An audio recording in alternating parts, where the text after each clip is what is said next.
And really, we need to talk about health disparities because they're important, and especially for your bone and joint health, because your muscles, because your bone and joint health, because your muscles and your bones carry you through the world, ladies and gentlemen.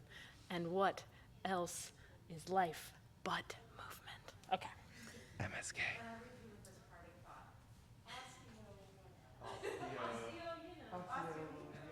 Jess, do you want a geeky photo? You want one? While this man judges on Just so you are aware, we are live right now, so. Oh, so the words that we said were heard. Well, if someone is watching. Yes, okay, good, good. Okay. Is anybody watching? You know, that's a good question. We do have two viewers right now. Okay.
Yes, tomorrow, end of day, my sister will drive down and get me.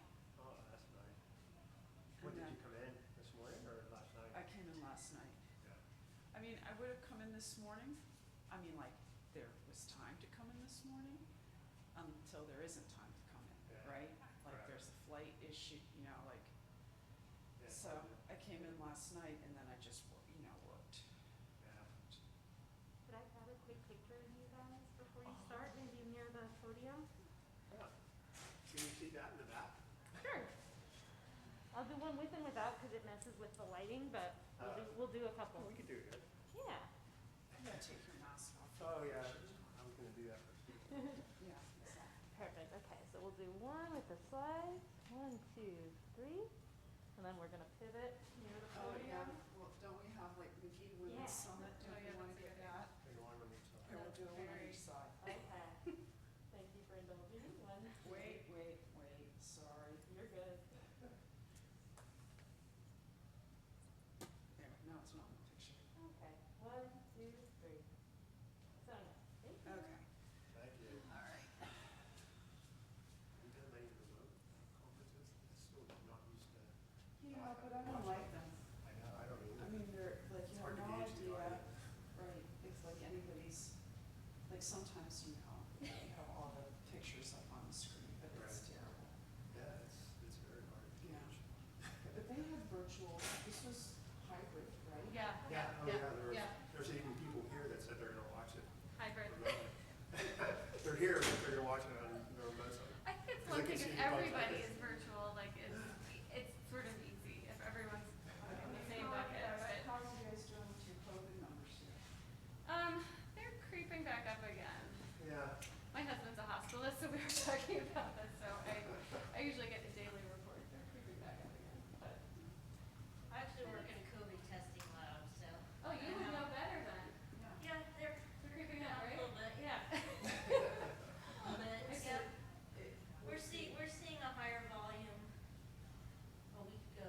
A higher volume today than we were seeing a week ago of people wanting testing, which indicates to me that there's probably more contacts happening. There's also the travel people, you know, just making sure they don't make anyone sick, but, I mean, here at least, positivity rates, it's, vaccine? I wouldn't say, it's been relatively steady. Yeah, over the last like few weeks, I would say, you know, it hasn't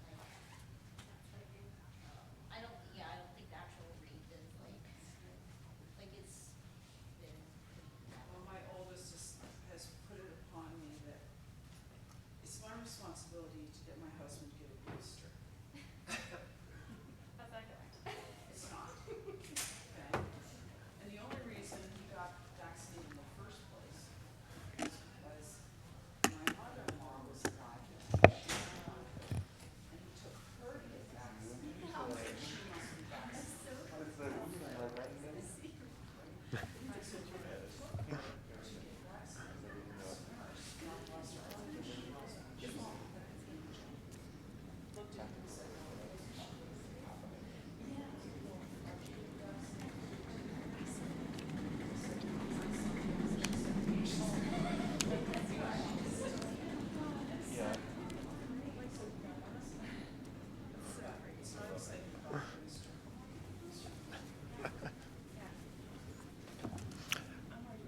Well, why don't we get started? My name is Dr. Tony DeJoy, and on behalf of myself and Dr. O'Connor, we'd like to welcome you to this session. This is also being broadcast remotely, so we welcome those of you that are online as well. And as a reminder, there will be a way to field questions during our question and answer period from the online watchers as well. So the title of this is Rectifying Bone and Joint Health Disparities to Help Women and Minorities Thrive. Maybe the first question you would have is, why are two orthopedic surgeons running the session? But you'll, I think, see there are good reasons for it, and certainly with Mary's leadership, it's been, she's really led the way among orthopedists to focus on wellness and health and prevention, not just the treatments and the surgery side too. So with that, couple of things that I think Mary and I talked about that are important is this is the first time, for instance, that this kind of session has been held at the Magee Summit. Bone and joint health may not always be at the top of the list of problems, and certainly maybe not even with women that have bone and joint problems. But we first would like everyone to realize it is a problem. It's a high impact problem, very prevalent problem. Secondly, that there are disparities in care, and not just gender disparities, but there are other disparities, and Mary will talk about that we need to address. And the third part is that in many ways our system of care delivery has led us on this pathway, and we'll talk about why when we do that. And lastly, and most importantly, is I think both Mary and I are really how to solve problems, and not just talk about the problems, but to give you tools, methodologies, approaches that can solve some of these problems, not just in the overall care, but also the disparities. So those are the sort of the goals.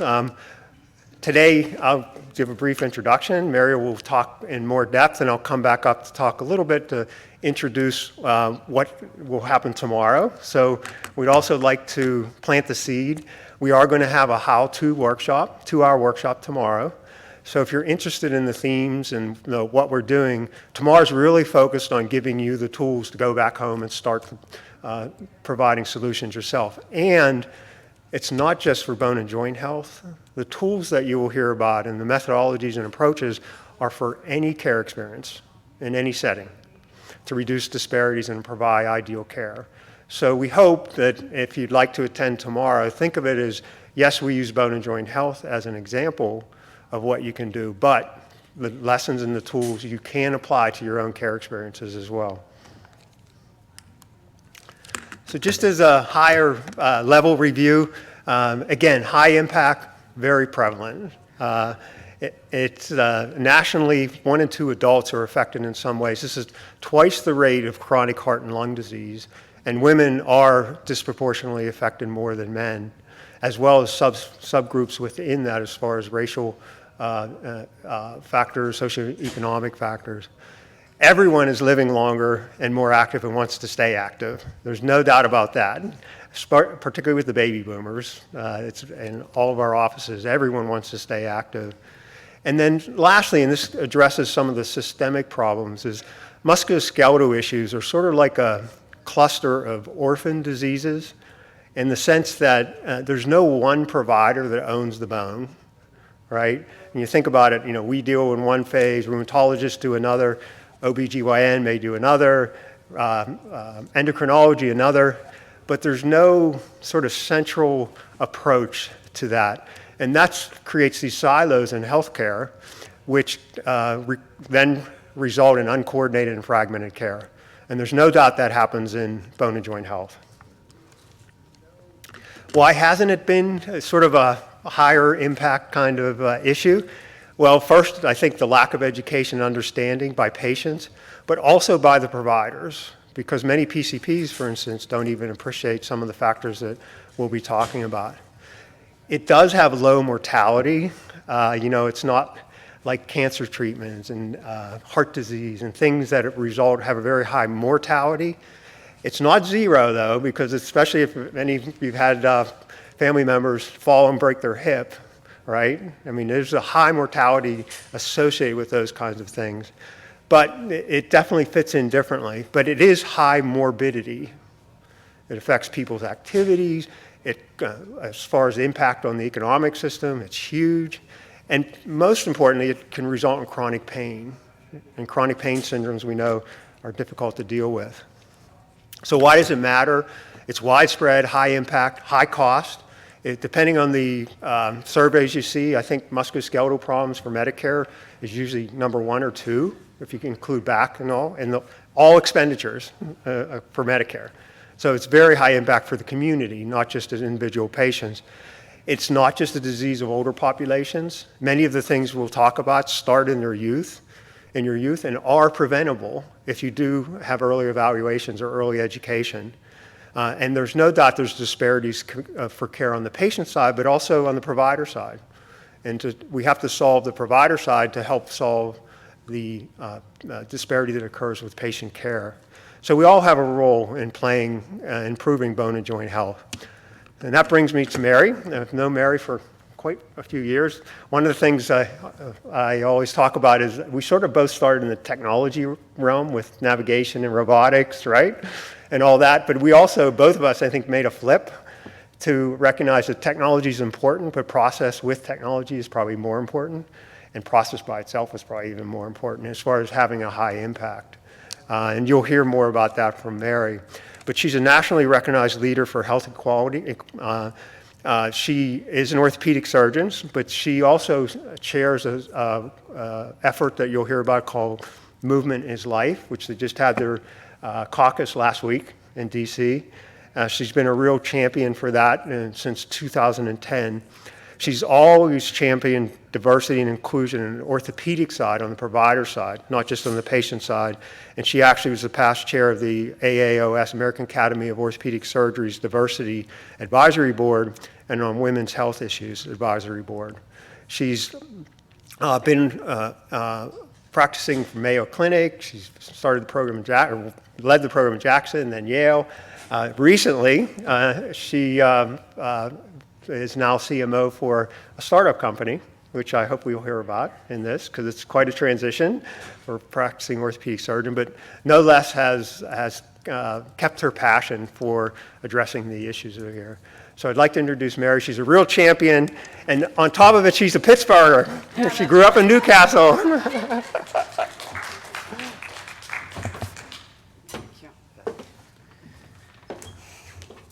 It's always hard to sit and listen to someone introduce you, I think. I'm delighted to be here with you, very honored that Dr. DeGioia invited me, and want to share with you some thoughts. Can we get my slides loaded? Tom? There we go. Okay, there we go, I got it now. Okay. So I thought we'd talk about the O conditions and women's health.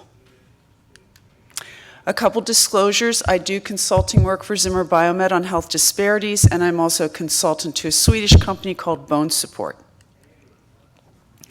Now, I'm speaking to a sophisticated audience, but I'm just going to have a couple premises that we're going to all agree on. First, women are not little men. Little women are also not little men. But it doesn't always work that way, particularly in research where it's incredulous that we see studies published where sex, gender are not even identified in the methodology, let alone race, ethnicity. The second is that all women are not the same. So we know that there are racial and ethnic differences in conditions which can be multifactorial. Are there going to be underlying epigenetic factors that contribute to these differences? I think probably. I don't know that we have data on that, but I was just thinking about it because I was listening to the finalist presentations for the Magee Prize. They're excellent, excellent talks.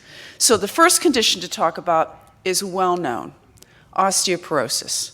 Okay. Most medical providers, PCPs, internal medicine physicians understand that osteoporosis is a significant health issue for women.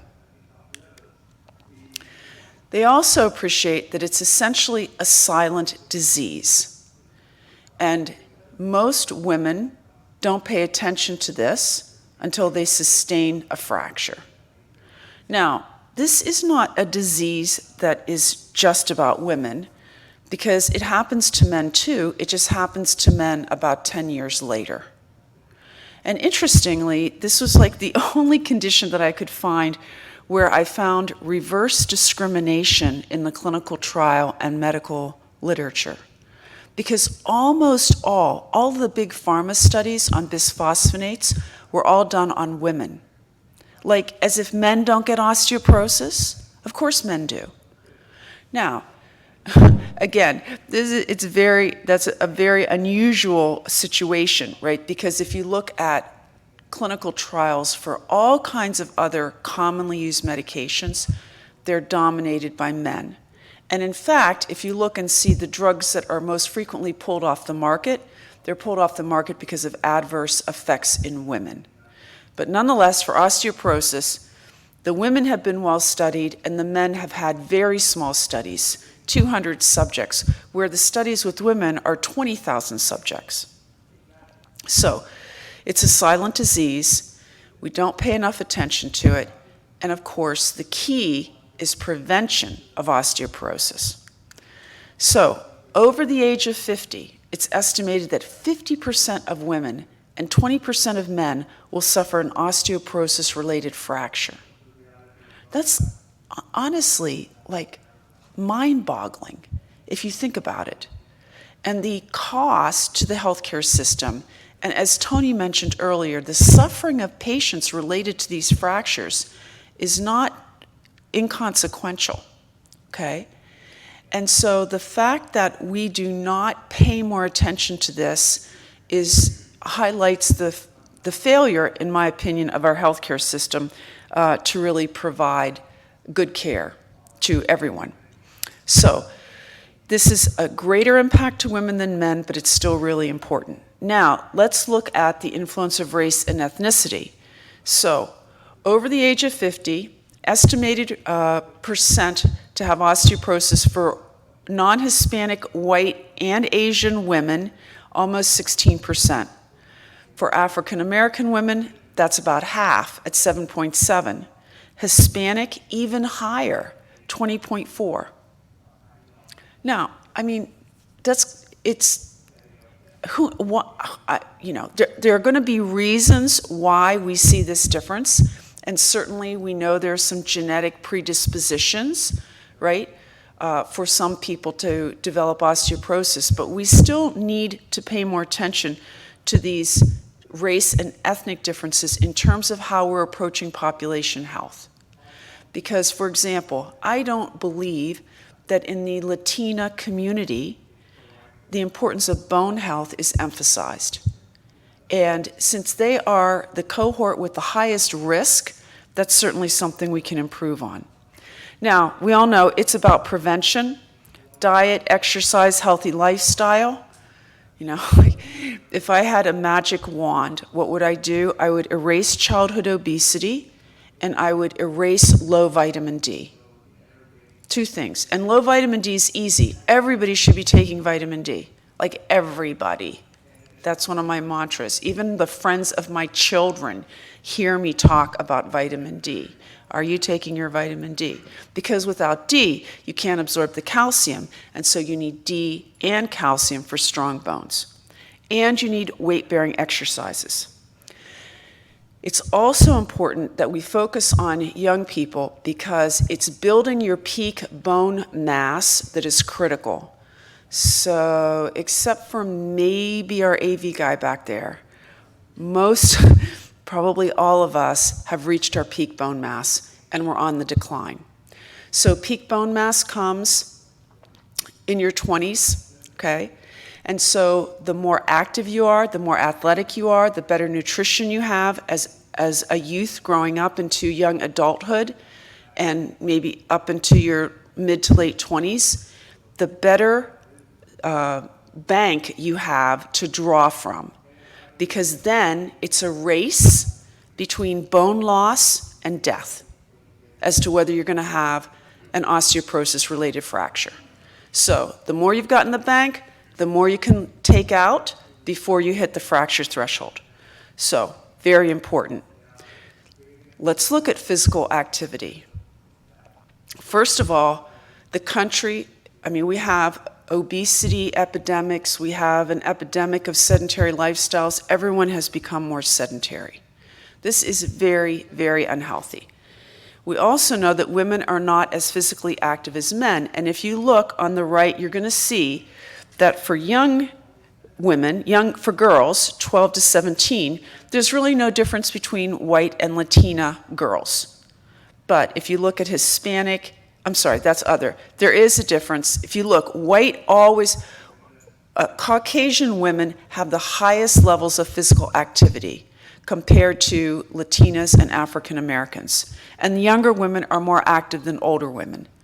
So this is a big opportunity for us to try and improve what we're doing in terms of health for women and public health in general. Now, interesting, because I'm very much in my own kind of personal journey, similar to what Dr. DeGioia mentioned, I've started to have a different perspective on how we need to address health and focusing on how do we engage patients to be active participants in their own health journey. So I thought this was an interesting study. Gender differences in motivation for physical activity. So these are all women who were 60 years or older, okay? And they were more likely than men to be motivated by, I'm gonna look better if I exercise or I'm physically active. If I can spend time with others, that will motivate me to do exercise, meeting friends, losing weight. They want to do activities with the same sex and similar age group. Now, this may not be true for all women across all cohorts, all age cohorts, but for this age cohort, right, they want to have a class, an exercise class, with other women who look like them. That's an important concept as we get to how do we engage communities and community programs, right? Do people want to be with other people that look like them? Do they feel more comfortable doing those kinds of activities with their peers? And these women are less likely than men to prefer activities that are competitive, vigorous, and require skill and practice. So, this is the kind of stuff we should be thinking of as we're going to go out to try and engage women who are 60 plus to improve their level of physical activity. All right, now, the second O condition, osteoarthritis. Probably most of you are familiar with what osteoarthritis looks like on an x-ray, but just in case, I put it up there. So that's, a great looking knee on your left and a not good looking knee on your right, where the cartilage cushion, the joint space is now worn and the knee is very arthritic. There are clear sex/gender differences in osteoarthritis. So basically, across the lifespan, women have a higher burden of disease with osteoarthritis than men do. And you can also see that when we look at this when we look at knee osteoarthritis in particular, the prevalence for women is high. So that's the top line with the orange squares, okay? There's a huge delta compared to men. So I have a particular passion in this knee osteoarthritis space because years ago, we asked the question, why is it that women get so much more knee osteoarthritis than men? And I was part of a study group that was sponsored by the Society for Women's Health Research, and we had a multidisciplinary team. I was the tissue person. So I basically harvested bone chips and synovial fluid and synovial lining and then sent it to colleagues that did other research looking at vitamin D receptors, and we actually found that there are true sex differences in the tissues of osteoarthritic knees of men versus women. Now, there hasn't been any treatment that has developed targeting those differences, but it leads us to explore those lines of research because they could be very promising in terms of how can we impact the burden of disease for women. And weight is so important because being only 10 pounds overweight increases the force on the knee by 30 to 60 pounds with each step. So now we see this intersectionality of obesity and arthritis and lack of physical activity. So, how do we begin to address women's health through the lenses of gender, race, and ethnicity? First, I want us to take a step back and look at what contributes to our health. I found this, when I first discovered these concepts, I was honestly really surprised because only 11% of our health is related to actual medical care. Now, that may be a critical 11% if you're having, a stroke or you're having a heart attack, or you're in a car accident and you fractured your femur, okay? But overall, that is still a relatively small percentage of what contributes to our health. Environment, 7%. Social circumstances, 24%, okay? Those are modifiable to some extent. Genetics we can't change who our parents are.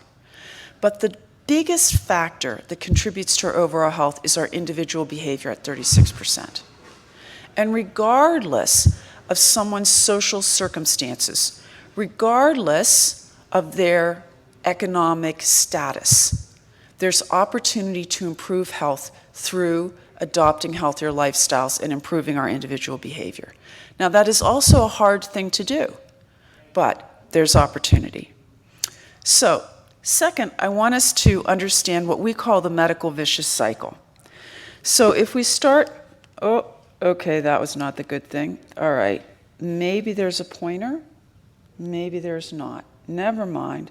Okay, I'm not going to point.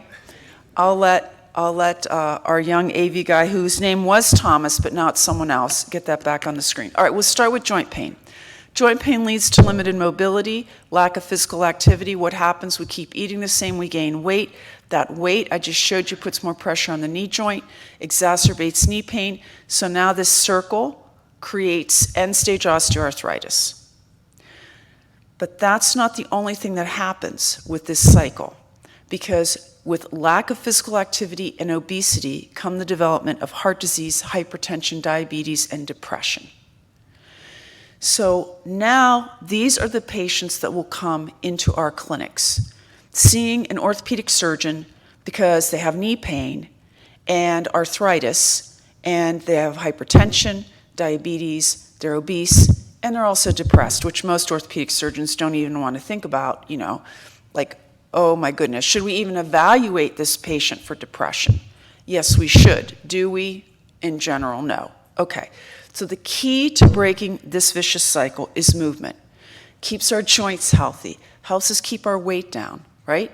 It's good for depression. It helps with glucose. I mean, it helps with everything. So the key is movement. Let's see if we can advance. Can you advance this slide? Because my clicker's not working now. Okay. Third, let's understand this green ring of social determinants of health. Anyone can get trapped in that medical vicious cycle. An affluent white male CEO can get trapped in it. And we've seen wealthy white men who don't look very healthy, right? They can get trapped. But it's more likely that women and individuals of color are going to get trapped in that vicious cycle because of this green ring of social determinants of health, right? They live in neighborhoods where it's not safe to walk. They live in neighborhoods where it's a food desert. You know, in my privileged, sheltered life, okay, it wasn't until, I don't know, maybe 10 years ago that I realized that my supermarket where I shop is the same supermarket chain in the poor neighborhood in Jacksonville, Florida, but the cost of apples differ in those two stores. What? How can that be? Why do I pay less for apples in my grocery store, and in the neighborhood where the poor individuals of color live, if they want to buy fresh apples, they pay more? Like, it's just astonishing. Okay, so these are social determinants of health. Now, let's put around that the impact of public and private policy. These are very important issues. We've seen it with bundled surgical payments. So if we want to look at the way that we pay hospitals and physicians now with bundled payments around a surgical episode, so classically for a total hip or a total knee, right? The hospital and or surgeon accepts financial risk in this model. So if I can save money, I'm going to financially benefit. And if I don't save money, I can get penalized. Oh, and I'll get a double whammy too, because not only will I get penalized in the bundle for a readmission, but Medicare is going to give me a second slap for my overall Medicare readmission rate and penalize me for that as well. So this leads to cherry picking of healthy patients and lemon dropping of unhealthy patients, right? And we have seen the biggest change in the practice of total hip and knee arthroplasty is post-hospital discharge. We don't send patients to skilled nursing facilities now like we used to. They go home. Now, home is always better if it's okay for the patient to go home and if they have enough support at home. And who's the patient that has support at home? The white affluent patient, okay? Who's the patient who, and I know this, and Tony knows, I mean, my 90-year-old mother broke her hip like 3 weeks ago. I got her down here to Presby, you know, I mean, I won't go into all the details, but last night I'm on a conference call with my siblings, and we are dividing up the schedule on who's going to be home to help mom. Each one of us has the ability to leave our jobs, work remote, and go basically function while we're there taking care of mom. We are privileged.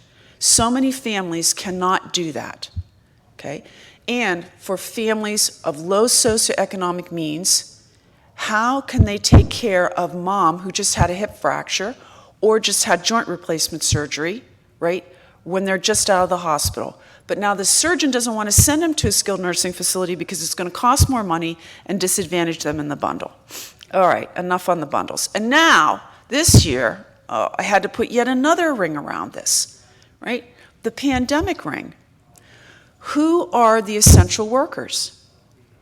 Women are the essential workers. If you look across all of the essential worker categories, okay, strongly driven by women, strongly driven by people of color. Now, we have the high-level essential workers like doctors, nurses, physical therapists, healthcare providers. But once you get beyond that scope, right, we're talking about bus drivers, sanitation workers, etc. These are predominantly people from communities of color. And what we saw particularly early in the pandemic was the disparities just laid out bare for all to see when we looked at resources that hospitals had to provide care for those in their community and how disparate a lot of those resources were depending on the hospital. So, the pandemic has obviously been terrible, but the one thing that I do believe it has done on a positive side is highlight the disparities that we have. Okay, now, there are solutions. So I'm done with doom and gloom now. Let's talk about something positive. We can make a difference. We can do it better. We can embrace what I will call the biopsychosocial model of care, right? That starts with what matters to you. Dr. DeGioia and team are championing this approach as well, right? It shouldn't be about my knee pain. It should be, what am I missing in my life because I have knee pain? Maybe I want to run a 5K. Maybe I want to get on the floor and play with grandchildren. I'm not blessed enough yet to have grandchildren, but hopefully someday. But you know what I'm saying. The point is, it should be about what the patient, what matters to them and what they're missing in their life because of their condition, not the way we traditionally think of it. And then every goal for that patient is centered around Mr. Jones being able to get on the floor and play with his grandchildren, okay? So if we keep making the goal relevant and the progress for the goal relevant to what matters to the patient, they're going to be more engaged. Human-centered design, you're going to learn about that in the workshop tomorrow. Community input and engagement, and to leverage technology. So I'm going to briefly touch on some of these. I do feel that we have the opportunity to leverage the power of technology for what I'll call whole person care. In other words, supporting this biopsychosocial model. We are never going to be able to go back to not having technology, and we need to use technology to help us. So the way that I see this and what we're doing with this new company that I've co-founded is our company, it's called Vori Health, is basically focused on virtual musculoskeletal care. We have doctors, nurses, physical therapists. I'll show you a little bit about some of the tech that we're working on. And we see ourselves fitting into this larger ecosystem where primary care physician or anyone can refer the patient to us and let us focus on non-surgical care for that patient. All our patients have a health coach, right? Let us focus on that biopsychosocial model to try and improve that patient without significant intervention, without surgery. And you know what? Some people still need surgery. I'm an orthopedic surgeon, I know this, okay? Those patients need to be referred. They need to see Dr. DeGioia in person, okay? But not everybody needs to see the surgeon. And what happens when patients go from the primary care physician to the surgeon is what? They get surgery. Now, not everybody, but we know from peer-reviewed studies that spine surgery can be inappropriate in anywhere from 20 to 40% of patients, and hip and knee replacement inappropriate in 23% of patients. That's a lot of patients, okay? And it's not just that initial cost, it's the risk of complications, it's persistent pain, it's all those things. So the surgeons are not bad people, but just remember, when I've got a hammer, all the world's a nail, right? When I've got something I can do, I'll order the MRI, and anybody who's over 30, guess what? Your MRI isn't normal. There's something on it, okay? So I can see that. I mean, you will have a meniscal tear. Does that mean I should scope your knee? Probably not, but it gives me a reason to scope your knee. And then you want the quick fix. Why? Because we're not spending time educating you. We're not sharing with you, here's the negative of having part of your meniscus removed. It's going to accelerate the development of osteoarthritis in your knee. So there's so much opportunity for us, and we should leverage the power of technology to help us with this, and I'll give you a few more examples as we go along. So this just goes to our concept of the health ecosystem, seamless virtual and in-person care, data-driven, tech-enabled, evidence-based. So right now, Vori Health, we're focused on that center section, the integrated care, but the concept is build this great platform, engage patients, and then you can also move into both preventative care and also wellness and maintenance. Okay, now, this is just a little bit, I'll show you a couple fun slides that work that we're doing. So when we started looking at how we're going to build tele-rehabilitation, right? Tele-PT, basically. We went and said, what is the content out there? And it was all Caucasian. And we said, well, that's not so great, right? I mean, maybe people want to exercise to an avatar that looks like them. Maybe they don't, right? I joke with my team like, I want my avatar to be young Mel Gibson from The Year of Living Dangerously. Okay, now, the young people, you don't know that movie, but someday when you see it on, you'll turn it on and you'll remember my comment. Okay, for pediatric patients, maybe we get the rights to Buzz Lightyear, and they want to do their virtual exercises with Buzz Lightyear. This medicine and home exercises does not have to be boring. It doesn't have to be non-engaging. We can make it more fun. But we've never chosen to do that. But we need to do that because that's what will engage patients, which means then they're going to do it. I don't like the word non-compliant because that tells me that I have failed as a partner with that patient to engage them, to educate them to the point that they're actually participating and doing their home program. Ready? Okay. Start. Now, this is one of our engineers on the roof of his building, and this is demonstrating what we can do with Almost. sensorless motion tracking. So he got it almost right. Now he got it right. Oh, let's celebrate. Let's put some graffiti on the screen. Okay? And we can count. Yay, more celebration when you do it right. Okay? Why not? Right? Why not make it more engaging? Almost. So, the point of this is that we can track and count how many exercises did he do? How many days, which days did he do them? Did he do them well?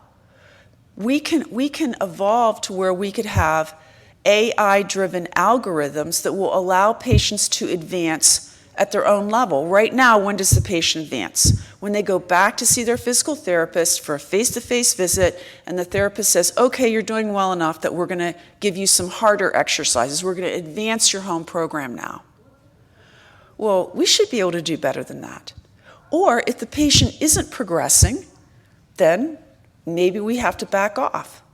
Or if the patient hasn't engaged in the platform for 2 days, we can call them up and say, are you okay? Because we've noticed that you haven't been on. And the first question is not like, why aren't you doing your exercise program at home, right? The first question should be, are you okay? Because maybe something happened.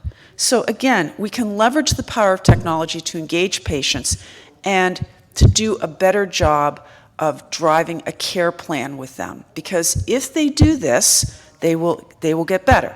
Now, I also want to touch on technology to support shared decision making. And that, of course, is a focus on best clinical evidence in line with the patient's values and preferences. And that's the key, right? It has to be in line with their preferences. So at Movement is Life, we created a shared decision-making tool for knee pain. It allows 8 different treatment choices across the spectrum of options. It adjusts for gender, race, ethnicity, education level, and I'll go into this in more detail tomorrow in the workshop, but this is just a little intro. And the main thing is the tool is personalized so people can see themselves in the tool. So, for example, this is a patient whose knee pain today is 8. We look at pain, function, and impact on finances because of lost productivity. And the tool always defaults, one of the always options is do nothing. Why? Because most patients do nothing, okay? They don't do an exercise program. They don't do what Dr. DeGioia recommends that they do. And they come back a year later, and they're worse, and they haven't done those things. So we need to share with patients what happens if you do nothing. Now, the input that goes into this is based on age, gender, race, ethnicity, some comorbidities. And the output is based on cohorts like that. So a woman seeing this output knows this is what other women like me, okay, would be predicted to have. If I do nothing, my knee pain is just going to keep getting worse, right? Now, if I lose weight, exercise, take some over-the-counter medications, and have an occasional injection, wow, look at the improvement in my knee pain. I can go from 8 to 3. So we call that the lifestyle modification option, right? Lose weight, become more physically active. And look at how well that knee pain stays down. Even at year 10, okay, the pain is 4 to 5 instead of 8. Now, the alternative, don't lose weight, don't increase your level of physical activity, but go see Dr. DeGioia and get your knee injected every 6 months and take prescription medication. That's the bottom one. And have knee replacement surgery at year 6, which is why at year 10, you see the pain has gone down to 1. So, trying to help people see what their future could look like, that is a future that is more aligned with their own personal traits, is more engaging. We did a pilot study with the tool, and basically the women that received the tool had self-reported levels of physical activity that increased by a statistically significant amount. We didn't have the money for Fitbits or more, what I would say, better quantitative data, but it was still helpful for us in our pilot phase. All right, last concept, emotional connection to others. Now this is where technology helps, but it's not the only thing, right? Because if we're going to make behavior change, what we need to do is be able to connect to others. Sorry about that, here we go. So, one of the programs that we created at Movement is Life is called Operation Change. I'll talk about this tomorrow too, briefly. 18-week community-based course. We get 40 to 50. We've done it with women. You can do it with men. I mean, we just elected to start with women. We grouped the women based on race ethnicity. So we had African American cohort, Latinas, we had poor rural white women in Hazard, Kentucky, And if you want to talk about disparities, you need to go out into rural America, because we have bad disparities not just in urban America, but also in rural America. So 18-week program, 3 hours a week, first hour education, let's talk about diabetes or depression, second hour some kind of movement as you see here, third hour motivational interviewing, small groups, right? What are the personal barriers to you making behavior change? Incredible results. 68% improvement in their sense of hopelessness, because these women are all depressed, okay? And this is without drugs or intervention, right? They're not seeing a psychotherapist, we're not giving them antidepressants. 18% improvement in their walking speed, okay? I mean, we had women tell us this program saved their lives. I was blown away. I thought it was going to be, well, it was the motivational interviewing. But that wasn't it. What they liked best about the program were the emotional connections they formed with the other women in the group, because that gave them the strength to make the behavior change. It was like one of these aha moments for me when I was like, duh, like we're doing it all wrong in medicine, okay? I can't be that emotional support for my patient. I got a whole bunch of patients. I mean, I can't do that. And maybe that woman doesn't have the emotional support in her family, because there could be all kinds of things happening in that family. But if we create communities for those women so that they can support each other, then we can get someplace. Still, we can also leverage the power of technology to create virtual communities. Now, in some of our low socioeconomic communities, they don't have a lot of access to internet, and that may not work. And they may not trust technology, and for all kinds of reasons. But it doesn't mean that we let go of the concept, because we take that same concept and say, can we make virtual social communities that will also help? And remember, this is what Alcoholics Anonymous does. This is what Weight Watchers does, right? They create emotional connections to help people make behavior change. So I'm going to close with this quote, which I really love. Illness can be transformed to wellness when we move from I to we. So thank you so much. Tony, what do you want to? I'm going to do a couple of slides. We want you. Why don't I? Oh, wait Yeah, when we're you're done done. now. Oh, wait Okay. when you're done. Thank you, Mary.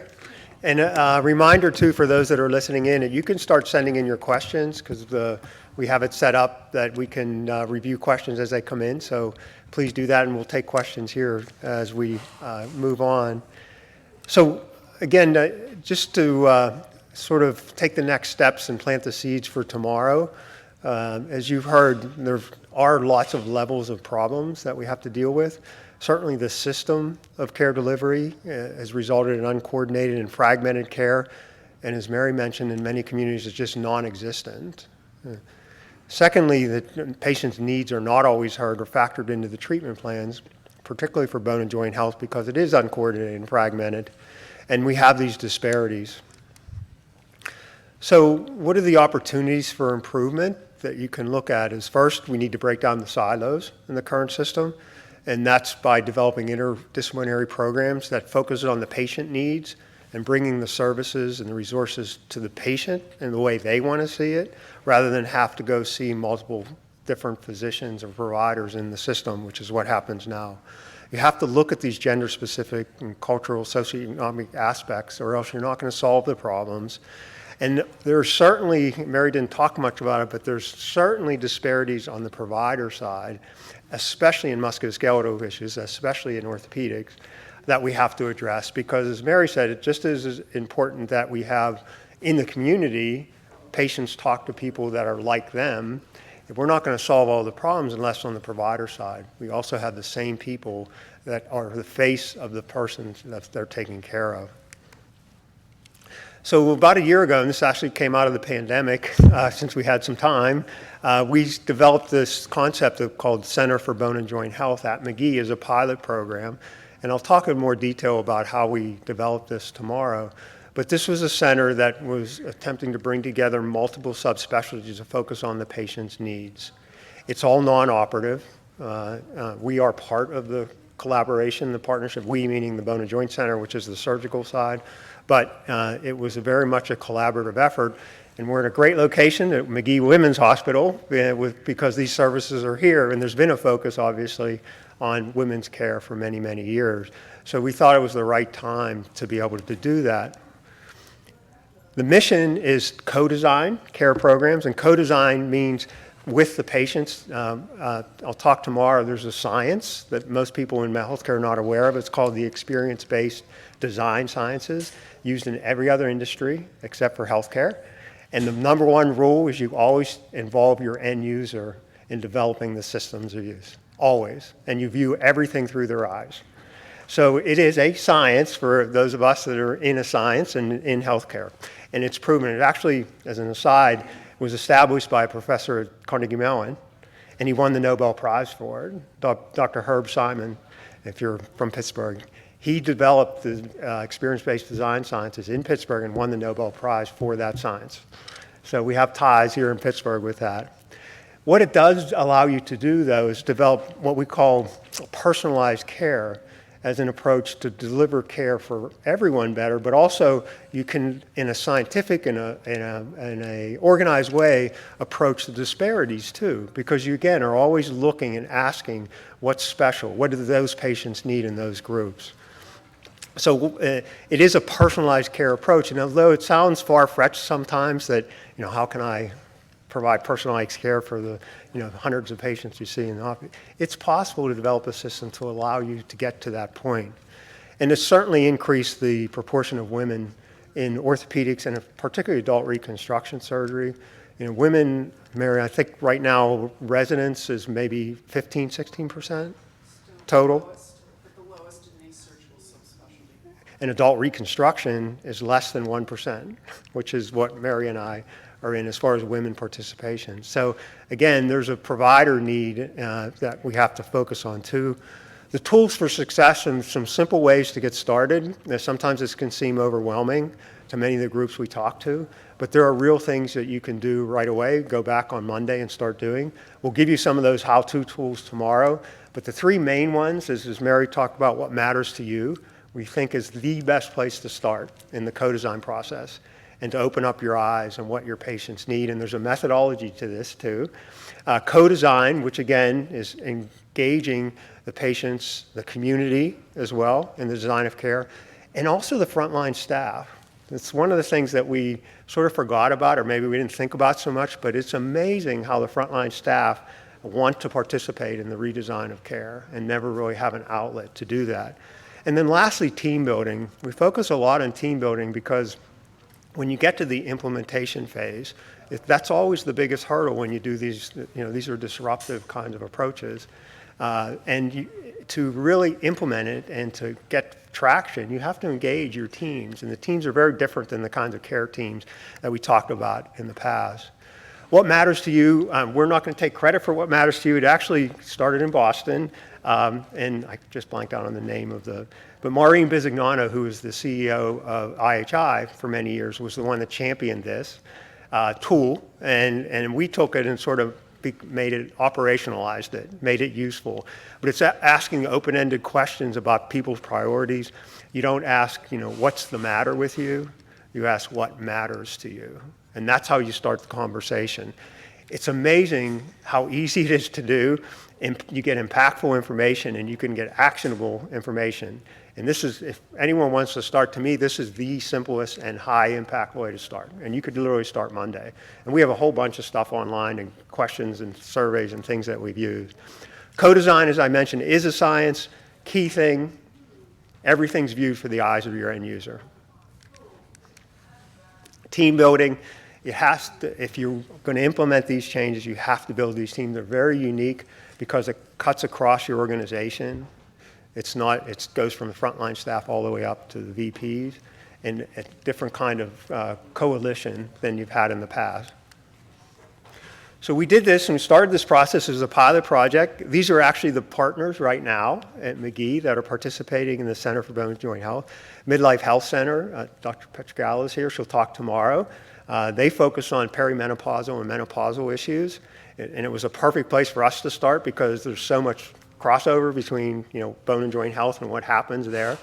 Our center, the Bone and Joint Center, now, we're viewed as a surgical center, but the last time I looked, about 30% of our patients don't have surgery to start with. As you know, arthritis particularly does advance, but you don't have to start with surgery. But so there are non-operative things, but Mary's very right in the sense, I think one of the most unsatisfying visits for patients in the past have been, you tell them they're not a candidate for surgery when they thought they were a candidate for surgery, and you don't give them anything else to do. It's completely unfulfilled on their part and on our part too, right? And the things that Mary talked about will prepare them for when it comes time for surgery if they go down that pathway. So it's very important to tie that in. Osteoporosis care, Magee, I didn't even know this before I started this, they have an osteoporosis care center, rightly, but I think the Midlife Health Center takes the lead in that. Bariatric and nutritional support, and this is non-operative bariatrics. We have on-site nutritionists at Magee, has become a very popular part of the program. Pain management. Women and men perceive pain very differently, both before and after surgery. So that we bring those in, and it's all focused on complementary therapies, no pharmaceutical types. And then just recently, in the last few weeks, we have now an affiliation with Western Wellness Mental Health Services. It's the effort for Western Psych is an outreach into the community. It's all non-pharmaceutical, it's non-psychotherapy. It deals with issues with mental health, anxiety, depression, coupled with what we're doing. So we're very happy to have them now though, as a partner. And certainly the Research Institute and Foundation who sponsors this, I'll talk tomorrow how they've been fantastic in helping us with the education process for patients, providers, and communities. And this is sort of the personalized care in action that we do. This is a program we actually did implement in the middle of the summer. It's a sort of a four-step process. First, they're referred to the program, and we have referrals from different sites, mostly our center and Dr. Petrogala's center. Then we have a very short 10-minute screening call to gauge their interests and all. But then we have a 1-hour televisit in which there's an extensive discussion. It starts out with what matters to you. It talks about motivational interviewing and what's their goals. We also do screenings for mental health. We do physical screenings as well. We ask them, what would be the ideal program for you? We then take that information and we develop a personalized care program so they come on site then for a 1-hour visit that's coordinated with our providers, and then if they were interested in nutrition, they'll go to nutritionists. If they're interested in pain management, they could do pain management. If they have to come and see us, that's, there.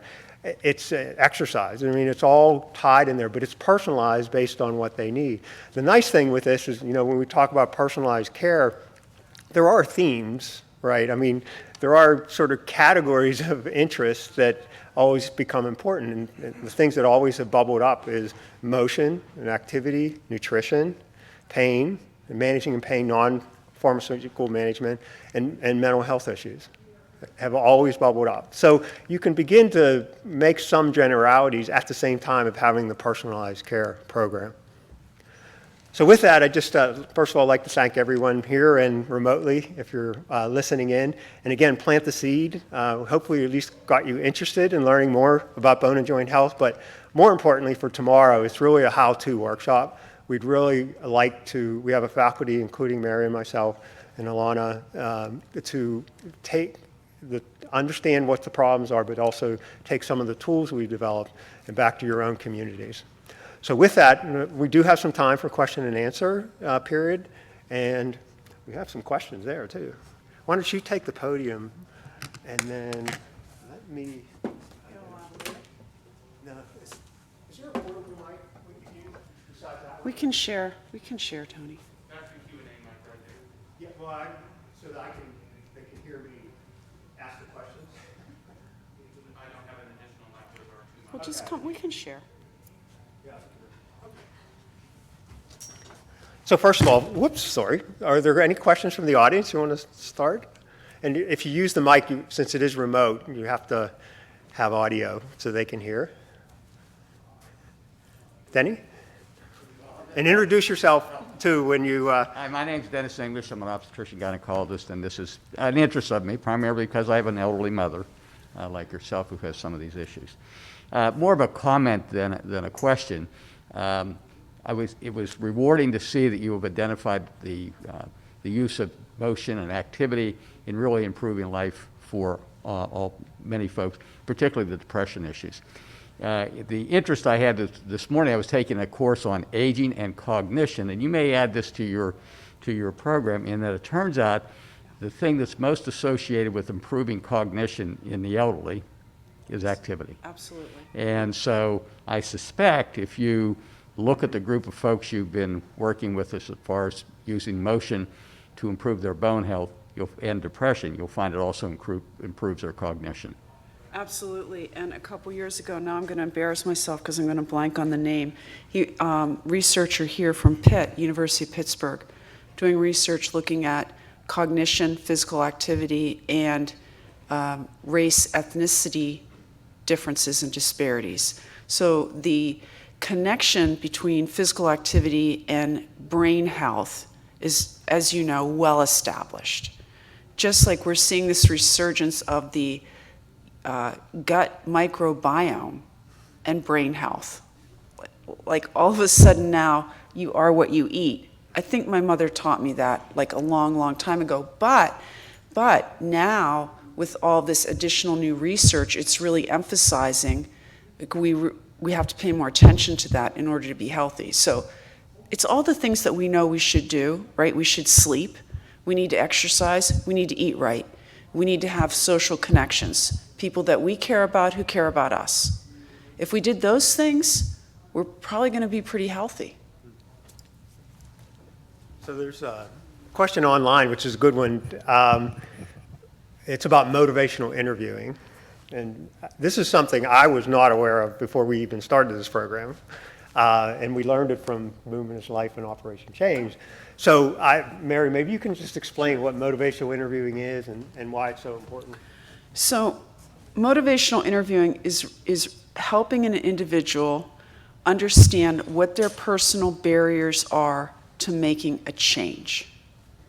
And then helping them work through how can they become motivated, right, to address those barriers.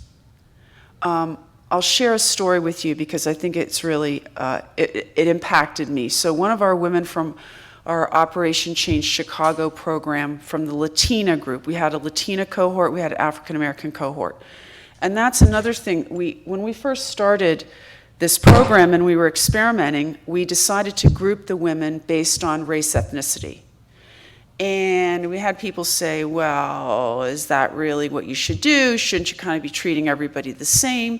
And we said, well, we don't really know exactly what we're doing. We're trying this and we're going to see what works and evolve it and refine it. And we've made some improvements to the program as we've learned. But that was one of the early decisions that we made that I think was very important because it allowed us to customize the program based on things that they were familiar with and enjoyed because of their cultural background. So what do I mean by that? So when we did an education session, right, and we did a food demonstration, there were food demonstrations were culturally appropriate, right? For the Latinas were different than the African Americans.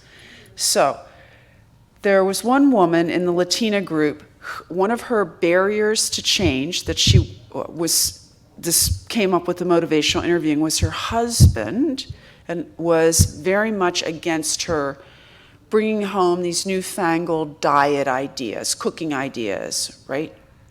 And in that culture, of course, the husband's a very dominant figure. So she got the support to say, I'm going to keep cooking the meal like I usually cook for him. But I'm going to make one healthier dish for me, one little Movement is Life dish. Now, her husband made fun of her for doing that, but she did it. And she would eat her food and some of the other food, right? And then her children started to eat what she made. okay? And you know what happens next. Finally, the husband starts to eat what she makes. And so that's the power of one person, particularly a mother, to change the health and impact the health of all of those in her family. And that's how we make communities healthier. One parent at a time, one individual at a time, and that pebble in the pond ripple effect is what we need. So that motivational interviewing is, how do we help people understand, for her, it was the resistance of her husband, make the behavior change that's going to allow them to be healthier. Maybe one last question before the break is, this is a sort of a higher level. Oh, Andrew, go ahead. Hi there. This is kind of a follow-up. My name's Andrew Sparks, and I think this question came about when you were talking about reaching into the communities. With distrust in medicine, which is, pretty typical in these communities, whether it's racial communities or the rural communities that have a lack of trust, what are the ways that you break that barrier and kind of come down from the pillar that they often see medical professionals in? So when we do Operation Change, the medical professionals are not there. Those are not the people who run the program. We go out and we find individuals in the community, and then we train members of the community who are interested in being the motivational interview leaders, okay? So it really has to be based in the community. We don't give talks about knee replacement surgery or talk about those things, right? It's really focused on, is there medical education that occurs? Yes, there is. And we will bring people in to talk about those medical issues, but the focus is not, we're a bunch of, we know it all, I know it all, I'm the doctor, right? And I'm gonna come in and educate you. It is really a focus on, what do they need? How can we help? How can they empower themselves? That's the key. Otherwise, they'll never embrace change. Because first of all, they oftentimes have a high level of distrust for, as we've seen with, resistance to the vaccine, right? A high level of mistrust with the medical community. So it can't come across that way. It will fail immediately. Thank you. Well, with that, I'd like to close the session today, but I hope that we've generated enough interest. If you would like to attend the workshop tomorrow, it's from 10 to 12. And like I said, it really is we've tried to arrange it as a how-to to give you some tools to actually implement some of the programs that we talked about today. And again, I'd like to thank Mary very much again for coming back to Pittsburgh. And we hope to see everyone tomorrow. Thank you. Thank you. Okay, thanks, Tony. Nice job.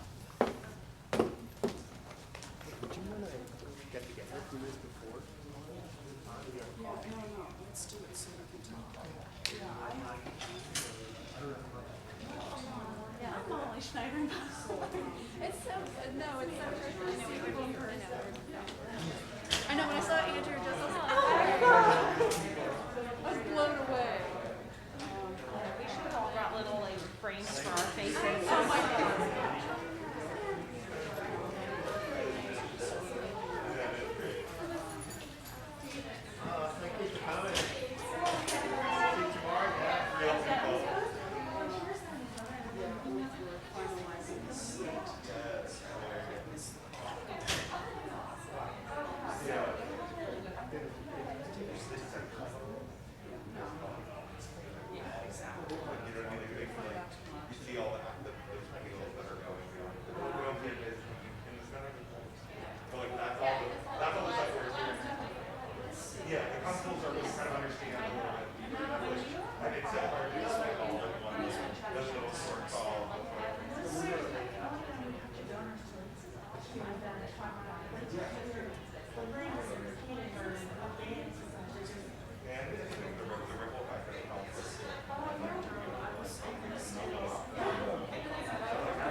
Good thing about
on an Excel sheet, yeah.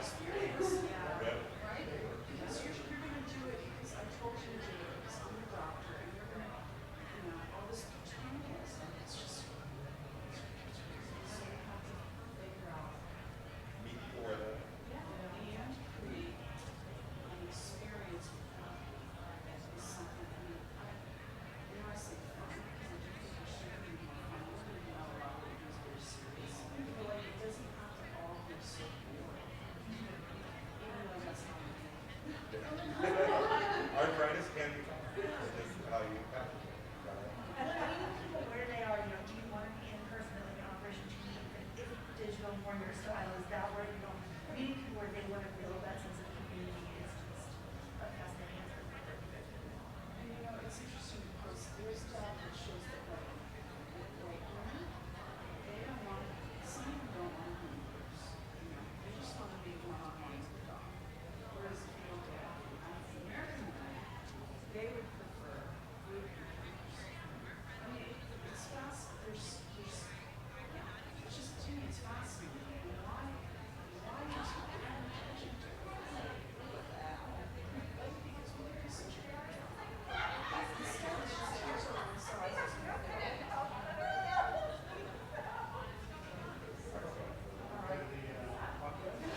That's what I was just gonna say.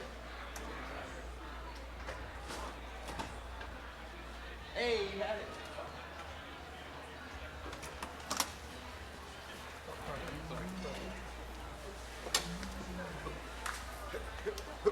Want to shut that front door? Yep.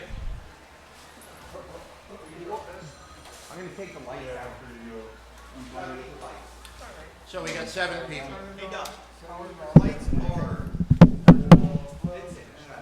Take the lights and just set them nose down on the stage with their poles.